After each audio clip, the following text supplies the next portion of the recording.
जय जिनेन्द्र।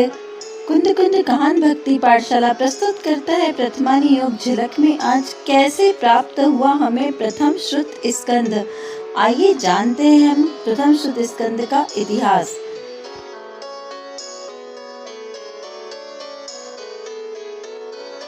तो हम चलते हैं जम्बू द्वीप के भरत क्षेत्र के हुंडा और सर्पणी काल के पंचम काल में, जहाँ पर आदिनाथ भगवान महावीर भगवान पर्यंत 24 तीर्थंकर हुए। उसमें से यह 24वें तीर्थंकर के मोक्ष गमन के बाद की घटना है, जब तीर्थंकर परंपरा का अंत हुआ और शुद्ध परंपरा में शुद्ध केवलियों द्वारा शुद्ध की परंपरा अनवरत धारा प्रवाहित बहती रही। 10वें शीतलनाथ से पूर्व कुछ समय के लिए धर्म विच्छेदी हुई। उसके बाद 16वें शांतिनाथ भगवान से पहले धर्म की विच्छेदी हुई और शांतिनाथ भगवान के बाद महावीर भगवान पर्यंत अनवरत धर्म की धारा बहती रही। महावीर भगवान के 62 वर्ष पूर्व श्री गौतम स्वामी, सुधर्माचार्य और जम्बू स्वामी 3 अनुबद्ध केवली हुए। उसके बाद 100 वर्ष के अंतर में श्री विष्णु, नंदी मित्र, अपराजित, गोवर्धन और भद्रबाहु आदि 5 श्रुत केवली आचार्य हुए। उसके बाद 118 वर्ष के अंतर में श्री कंस, सुभद्राचार्य, यशोभद्राचार्य, यशबाहु आदि मुनीश्वर हुए। 183 वर्ष के अंतर्गत में श्री विशाखा आचार्य से लेकर धर सेना आचार्य तक 11 अंग 14 पूर्व के ज्ञाता मुनिराज हुए। 220 वर्ष के अंतर में ज्ञान की हीनता से 11 अंग के धारी ही आचार्य। उसके बाद धीरे धीरे और ज्ञान घटता गया। उसके बाद अरत, बलि और माम आचार्य हुए, जिन्होंने शुद्ध परंपरा का प्रचार प्रसार किया, मुनि संघ को उपदेश दिया तथा इसी क्रम में आगे चलकर आचार्य धरसेन हुए, जिन्हें अग्रायणी नामक प्रारब्ध का ज्ञान था, पंचम वस्तु के ज्ञाता और चौथे महाकर्म प्रारब्ध के ज्ञाता हुए। धीरे धीरे ज्ञान की हीनता से उन्हें एक चिंता सताने लगी कि इस परंपरा में आगे किस तरीके से श्रुत की परंपरा चलेगी। एक बार आचार्य गुरुवर गिरिनगर गुफा में उर्जयंत गिरी की चंद्र गुफा में विराज रहे थे। तभी उन्हें ज्ञात हुआ कि धीरे धीरे क्षयोक्षम ज्ञान घटता जाएगा, तो इस ज्ञान को शुद्ध रूप में लिपिबद्ध करना चाहिए और दक्षिण देश से 2 समर्थ मुनिराजों को बुलाया, सुबुद्धि और नरवाहन, जिन्हें धर्मोपदेश प्रदान करके शुद्ध का ज्ञान दिया, जो कर्णानी योग का विशेष शुद्ध ज्ञान था। ऐसे ही 2 समर्थ महामुनिराजों ने समस्त शुद्ध ज्ञान को धारण किया और विनम्र पूर्वक जय सुध देवता इस प्रकार के उच्चारण के साथ श्री जिनवाणी यानी सरस्वती की उपासना की। आचार्य धरसेनाचार्य ने अपनी अल्प आयु जानकर दोनों मुनिराजों को श्रुत का ज्ञान देकर उन्हें विहार करने का आदेश दिया। जब उन्होंने मंत्र की सिद्धि की, तब नरवाहन मुनिराज की भूत जाति के देवों ने प्रशंसा की और उनका नाम भूतबली रखा गया। और सुबुद्धि मुनिराज की दंत पंक्तियां अस्त व्यस्त होने से उन्हें पुष्प दंत के नाम से उनका पूजन अर्चना की और उनकी दंत पंक्तियां भी सुंदर व्यवस्थित कर दी। श्री पुष्पदंत आचार्य ने 20 परूपणा के सूत्र लिखकर जिन पालित आचार्य को भूतबली आचार्य के समक्ष भेजा और आगे का इसे विस्तार करने के लिए कहा, क्योंकि मुनिराज को पता था कि वो अल्पायु हैं। और जैसे ही भूतबली आचार्य ने उन प्ररूपणा को देखा और तुरंत ही आगम को विस्तार करने लगे और आगे की प्ररूपणा का वर्णन करते हुए उन्होंने षटखंडागम ग्रंथ की स्थापना की। और उस षटखंडागम ग्रंथ को आचार्य जिन पालित मुनिराज लेकर पुष्पदंत आचार्य के पास आए। तब आचार्य ने सोचा कि मेरे द्वारा सोचा गया कार्य पूर्ण भी हो गया।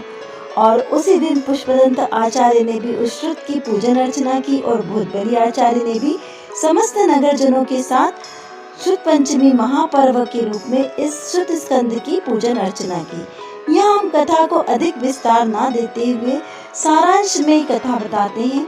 इसी के श्रुत की परंपरा जो प्रथम श्रुत स्कंद के रूप में हुई, जिसे षट खंडागम जी कहा है, यह 6 खंडों में विभाजित है। इन 6 खंडों में किस तरीके का वर्णन आया है और ये षट खंडागम हमें कैसे प्राप्त हुआ है, यह सब आज हम विस्तार से जानेंगे। तो इस तरीके से भगवान महावीर गौतम स्वामी आचार्य, धरसेन आचार्य, पुष्पदंत आचार्य, भूतबली आचार्य से होते हुए षट खंडागम ग्रंथ वीरसेन आचार्य द्वारा इसकी टीका की गई।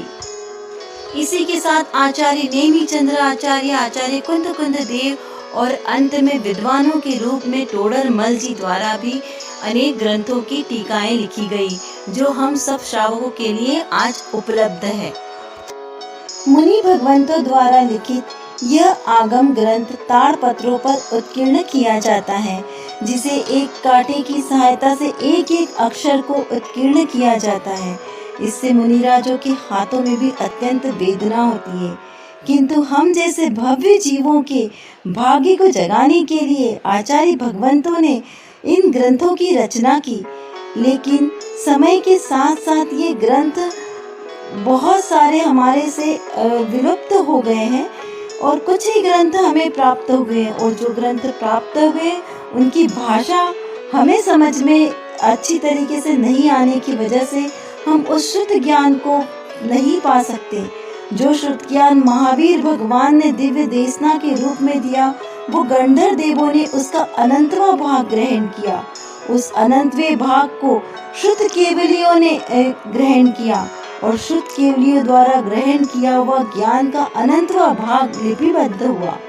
उस लिपिबद्ध हुए ज्ञान का अनंतवां भाग हम जीवों को प्राप्त हुआ है आगम के रूप में, और उसका भी अनंतवां भाग हम ग्रहण कर पाते हैं। ऐसे ही महा दुर्लभ जिनवाणी माता आज हमारे समक्ष में विराजमान है। ऐसे श्री षटखंडागम ग्रंथ जी की धवला जी आदि जो टीकाएं आचार्य वीरसेन आचार्य द्वारा की गई है, इसके 16 भाग हमारे सामने अभी उपलब्ध हैं, जिन्हें हम स्वाध्याय करके हम अपना मोक्ष मार्ग प्रशस्त कर सकते हैं। तो ये सारे ग्रंथ पहले मूल बद्री में विराजमान थे। ये मूल बद्री 18 की संख्या का बहुत प्रसिद्ध है। यहाँ 18 सड़कें, 18 झील, 18 जैन मंदिर और 18 बस्तियां हैं। इस मंदिर की विशालता के साथ साथ ही बहुत ही अद्भुत कलाकृति है। 1008 खम्भों का मंदिर निर्मित है, जिसमें सबसे नीचे जो शुद्ध मंदिर है, जहाँ पर सभी ताड़पत्रों में लिखित ग्रंथ सुरक्षित किए गए हैं। लेकिन प्राकृत भाषा होने से और ताड़पत्रों पे अंकित होने से जन सामान्य की समझ से दूर थे। बहुत बार प्रयास किया गया उन ग्रंथों की टीका करने के लिए, वो मिल जाए पढ़ने के लिए, लेकिन वो नहीं उपलब्ध हुए। भगवान महावीर के मोक्ष जाने के 683 वर्ष पश्चात यानी ईस्वी सन की दूसरी शताब्दी में श्री षटखंडागम जी ग्रंथ प्राप्त हुआ। उसके बाद ईस्वी सन 816 यानी शक संवत 738 में श्री धवला जी की टीकाएं लिखी गई, जो आचार्य वीरसेन आचार्य ने कार्तिक शुक्ल त्रयोदशी को पूर्ण की। उसी के साथ इस विक्रम संवत 1815 में लिखना प्रारंभ हुआ और 1818 में ये ग्रंथ पूर्ण हुआ। आसोज कृष्ण की पंचमी को श्री छपड़ा सारजी, लब्धि सारजी और सम्यक ज्ञान चंद्रिका लिखी गई, जो आचार्य कल्प पंडित टोडर मल जी द्वारा लिखी गई। उसके बाद विक्रम संवत माघ शुक्ल पंचमी को ये पूर्ण हुई, जिनका श्रावण कृष्ण चतुर्दशी विक्रम संवत 1823 तक उसका संशोधन कार्य पूर्ण हुआ। उसके कुछ समय पश्चात इनकी गोमट सरजी आदि ग्रंथों की वाचनाएं सभा में होना बंद हो गई और आचार्य कुंद द्वारा रचित द्वितीय शुद्ध स्कंद श्री सारजी पूज्य गुरुदेव श्री कांजी स्वामी को 300 वर्ष पहले प्राप्त हुआ। जब विचक्षण ज्ञान के धनी आचार्य कल्प पंडित टोडरमल जी ने इन धवला जी आदि ग्रंथों को प्राप्त करने की इच्छा जाहिर की और कुछ 7-8 मुमुक्षुओं का संग मूल बदरी गया इस ग्रंथ को प्राप्त करने के लिए, तब उन्हें यह ग्रंथ प्राप्त नहीं हुआ। बहुत ही मुश्किल से औरंगाबाद से एक गोमट सार जी की प्रति प्राप्त हुई, जिसकी टीका आचार्य कल्प जी द्वारा की गई। उस समय यातायात के साधन अति दुर्लभ थे। बैलगाड़ियों से होकर दुर्गम रास्तों से कर्नाटक देश पहुंचे और इसी बीच करीब उन्हें 3 से 4 महीने का समय लग गया और बीच में ही एक डालू राम जी जो मोक्ष भाई साथ में गए थे, उनकी पर्याय बीच में ही पूरी हो गई और वो वापस नहीं लौट सके। बहुत सारा पैसा खर्च होने के बाद भी श्री धवलाजी महाग्रंथ के दर्शन भी महादुर्लभ थे। मात्र यह जिनवाणी दूरदर्शन के लिए ही रखी गई थी, लेकिन आज इस धवलाजी ग्रंथ को जन जन के लिए सुरक्षित किया गया है, जिसका हम स्वाध्याय अध्ययन कर सकते हैं। सेनाचार्य के समय ही एक और महान आचार्य हुए आचार्य गुंडर स्वामी, जिन्होंने कषाय प्राभृत नाम की रचना की। कहीं कहीं प्रथम सुतस्कंद के रूप में कषाय प्राभृत को भी बताया गया है। इस पर आचार्य वीरसेन जी द्वारा अपूर्ण टीका लिखी गई, जिनके देह विलय के बाद आचार्य जिनसेन ने इस टीका को पूर्ण करके इसका नाम जय धवला के नाम से प्रसिद्ध हुई। इस षटखंडागम जी के प्रथम 3 खंडों में जीव के कर्तृत्व की अपेक्षा से और अंतिम 3 खंडों में कर्म प्रकृतियों के स्वरूप की अपेक्षा से वर्णन किया गया है। इसमें सूत्र रूप में जीव द्वारा कर्म बंध और उससे उत्पन्न होने वाले नाना जीव परिणामों का बड़ी व्यवस्था, सूक्ष्मता और विस्तार से विवेचन किया गया है। षटखंडागम जी की टीकाएं क्रमशः कुंद आचार्य देव, तुम्बुलुर, समंतभद्र आचार्य देव और बप्पदेव आचार्य देव ने बनाई है, ऐसा उल्लेख आता है। लेकिन अभी यह हमें अप्राप्त टीकाएं हैं। उसमें अंतिम टीकाकार के रूप में आचार्य वीरसेन स्वामी द्वारा रचित टीका, सुप्रसिद्ध टीका धवला के नाम से जो प्रसिद्ध है, वही हमें अभी प्राप्त है। इस महान आगम ग्रंथ के प्रचार प्रसार में और जिनवाणी प्रकाशन में बहुत सारे साधर्मी भाइयों का सहयोग प्राप्त हुआ। बहुत विस्तार से वर्णन किया जाना अभी यहाँ पर शक्य नहीं है, इसीलिए बहुत ही सार गर्भित रूप में हम श्री धवलाजी ग्रंथ के प्रकाशन की प्रक्रिया से लेके आज हमें प्राप्त हुआ वहाँ तक का आपको एक छोटा सा स्वरूप बताते हैं। आइए देखते हैं किंग एडवर्ड कॉलेज अमरावती के डॉक्टर हीरालाल जी जैन की नज़र से षटखंडागम जी ग्रंथ का प्रकाशन। 1 नवंबर 1939 में श्री धवलाजी टीका का प्रकाशन किया गया। ईस्वी सन 1924 में मात्र धवलाजी आदि ग्रंथ सिर्फ दर्शन मात्र के लिए ही थे। तभी उस समय मेरी कारंजा के समीप ही अमरावती के कॉलेज में नियुक्ति हुई और मेरे सदैव के सहयोगी सिद्धांत शास्त्री पंडित देवकी नंदन जी के सुप्रयास से श्रीमान सेठ गोपाल राव जी चवरे और बलात्कारण मंदिर के अधिकारियों के दुस्साहस से उन अपभ्रंश ग्रंथों के संपादन प्रकाशन का कार्य चल पड़ा, जिसके फलस्वरूप 5-6 अत्यंत महत्वपूर्ण अपभ्रंश काव्यों का उन तक प्रकाशन हो चुका था। मूलबद्री के ही धवलाजी सिद्धांत ग्रंथ की कीर्ति तो बचपन से ही मैंने सुनी है। सन 1922 में मैंने जन साहित्य का विशेष रूप से अध्ययन प्रारंभ किया, किंतु उनके दर्शनों का सौभाग्य मुझे पहले तब प्राप्त नहीं हुआ। हमारे नगर के अत्यंत अनुरागी साहित्य प्रेमी श्रीमान सिंघई जी पन्नालाल जी ने धवल और जय धवल की प्रतिलिपियां कराकर यहाँ के जिन मंदिरों में विराजमान करा दी। अब हृदय में आशा होने लगी कि कभी ना कभी तो मैं इन ग्रंथों को प्रकाश में लाने का अवश्य सुअवसर पा सकूंगा। और सन 1933 में दिसंबर माह के आखिरी भारतवर्षीय दिगंबर जैन परिषद का वार्षिक अधिवेशन इटारसी में हुआ और उसके सभापति हुए मेरे परम प्रिय मित्र बैरिस्टर जमुना प्रसाद जी समसज्ज। सेठ लक्ष्मी चंद्र जी ने साहित्योद्धारक के लिए 10,000 के दान की प्रतिज्ञा की थी। इस दान के उपलक्ष्य में दूसरे ही दिन प्रातःकाल उपस्थित समाज ने सेठ जी को श्रीमंत सेठ की पदवी से विभूषित किया। सेठ राजमल जी बड़जात्या और श्रीमान लखतमल जी वकील जी के सहयोग से सेठ जी के उक्त दान का ट्रस्ट रजिस्टर करा दिया गया और यह भी निश्चित किया गया कि उस द्रव्य से श्री धवलादिक सिद्धांत ग्रंथों के संशोधन प्रकाशन का ही कार्य किया जाएगा। अब पहली चिंता तो जय धवला जी प्रतिलिपियां प्राप्त करने की हुई। उस समय इन ग्रंथों को प्रकाशित करने के नाम से ही धार्मिक लोग चौकन्ने हो जाते थे और उस कार्य के लिए कोई प्रतिलिपि देने के लिए तैयार ही नहीं होते थे।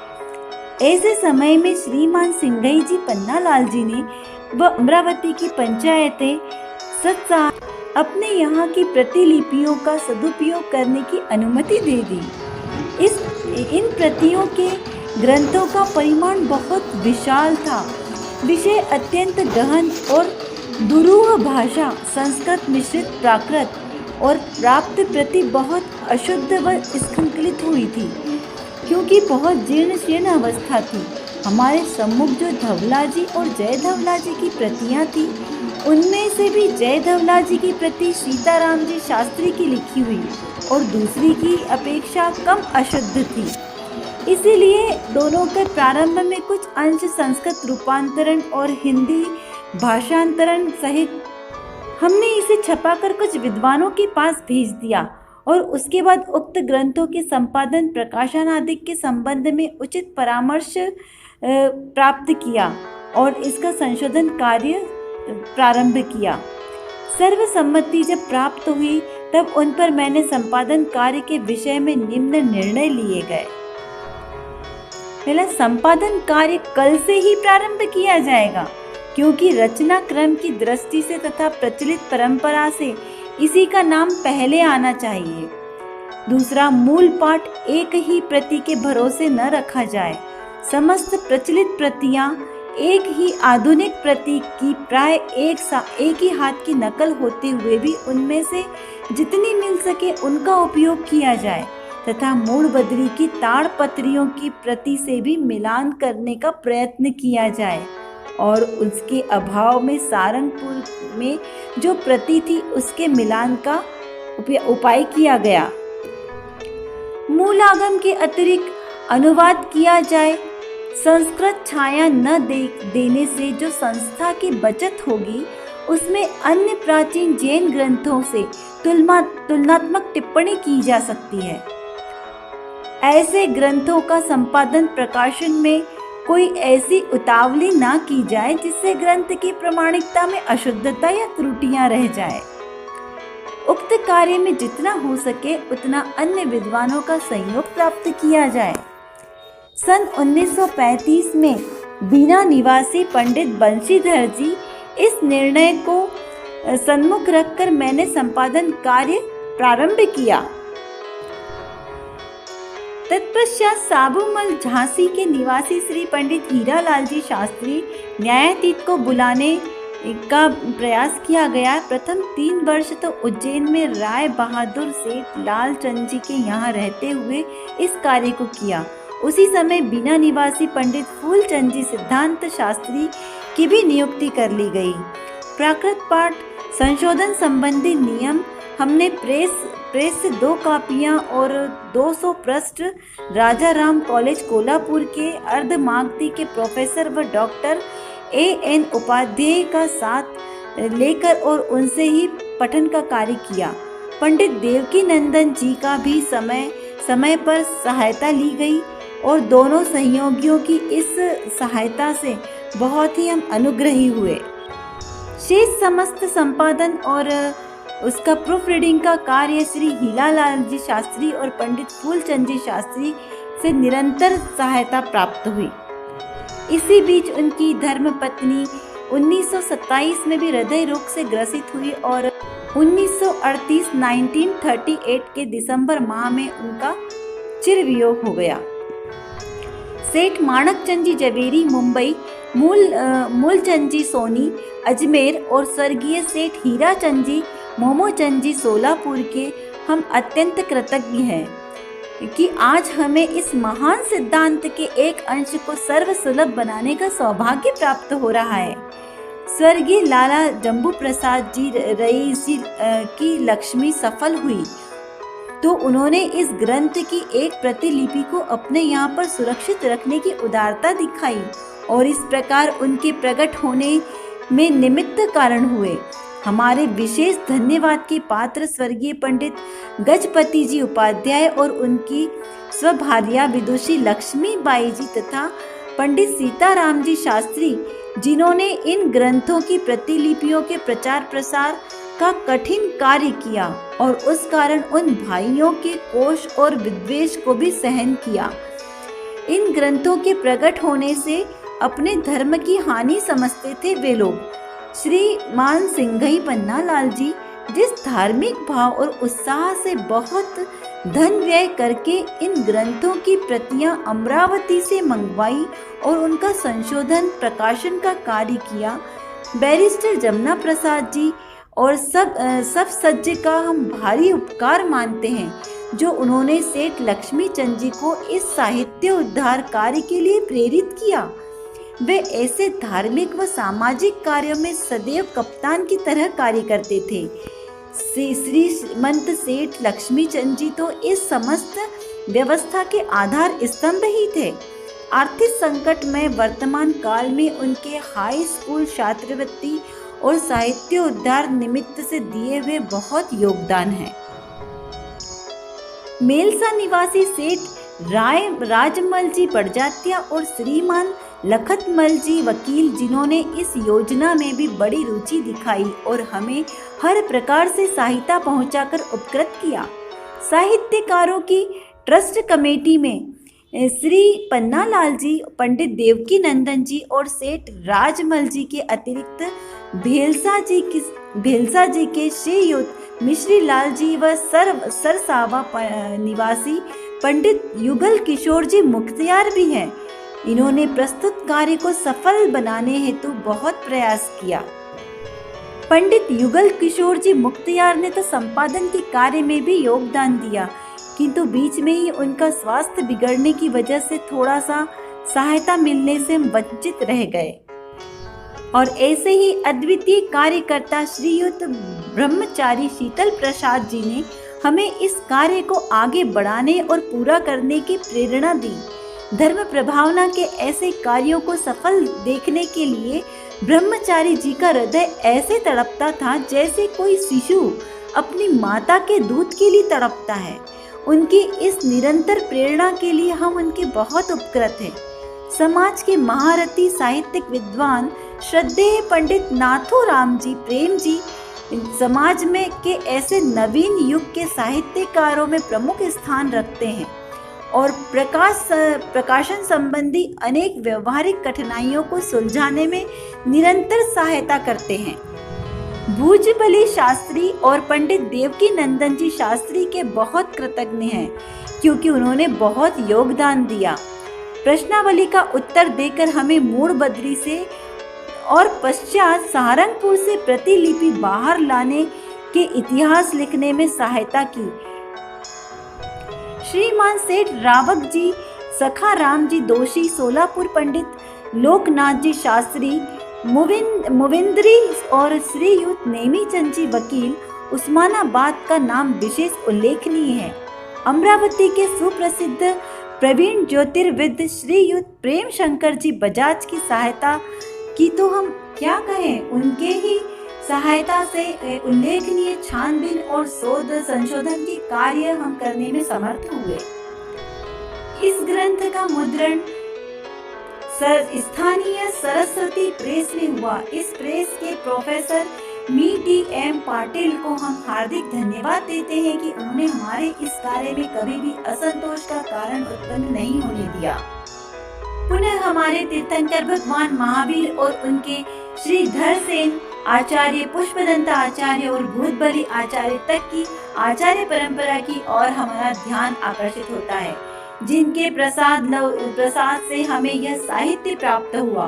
तीर्थंकरों और केवल ज्ञानियों का जो विश्वव्यापी ज्ञान द्वादशांग साहित्य में प्रतीत हुआ था, उससे सीधा संबंध रखने वाले केवल इतना ही साहित्यांश हमें बचा है जो धवल, जय धवलाजी और महाधवलाजी कहलाने वाले ग्रंथों में निबद्ध है।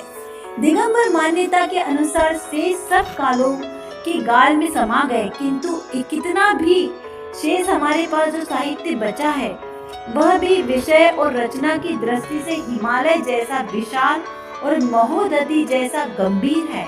उसके विवेचन की सूक्ष्मता और प्रतिपादन की विस्तारता को देखने से हम जैसे अल्प ज्ञानियों की बुद्धि चकरा जाती है और अच्छे अच्छे विद्वानों का भी गर्व खर्च होने लगता है।